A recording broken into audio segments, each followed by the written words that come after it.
So, like a lot of people, I saw the Project Hail Mary movie in theaters, and I hadn't known about the story before. I'd known about The Martian by Andy Weir, but I hadn't had checked out the movie or his books, and I really should have. But anyway, this book is just, in the movie, is just absolutely incredible. And this is Ryan Gosling's gorgeous face on here. I had to get this cover. I just had to. Well, anyway, what really struck me about the movie is that this is an absolute impossible mission. It's basically a one-way trip to a star 11 light years away. Basically, they have to be in a long coma. In the book, you find out that they chose people who had this genetic trait to survive long comas, because not everyone could. And basically, then you find out, of course, that he didn't want to go to space in the first place, but he ends up in a coma with, as you find out in the book, an extra thing that makes him have more of a coma and not remember anything. Like in the book, he has to remember his name before he can open the main hatch to the rest of the ship. But yes, waking up, and it's just incredibly funny how he figures it out. And what really makes it less hopeless, what makes it watchable, is that he's just this really funny guy. And in the midst of all this hopeless mission, finding out what's going to happen, knowing he's going to die out there of starvation. And then he meets Rocky, and Rocky's been stuck there for 46 years, as you find out. I mean, what an brilliant, beautiful character.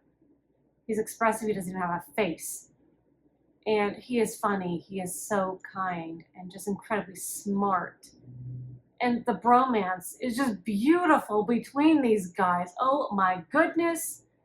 The movie, when he says, Rocky watched crew die, could not fix.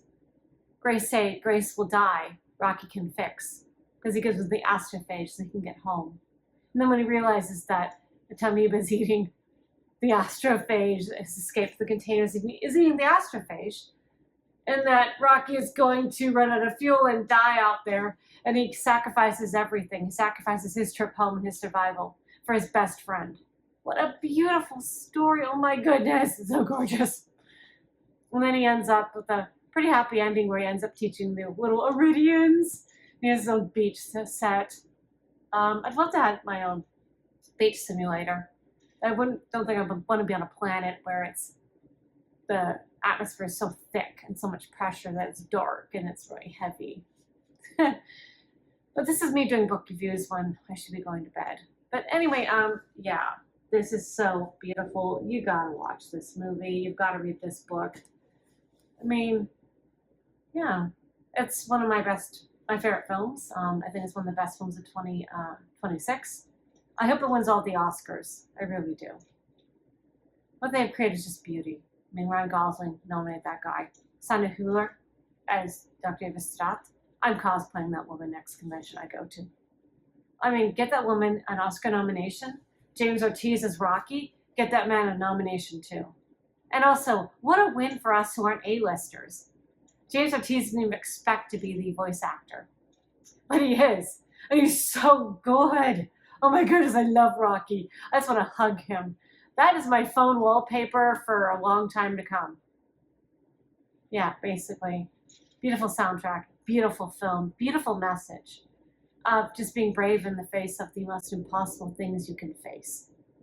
And how human connection and friendship, or connection against being, connection between beings is just a good thing. So yeah, 10 out of 10 book, movie, everything.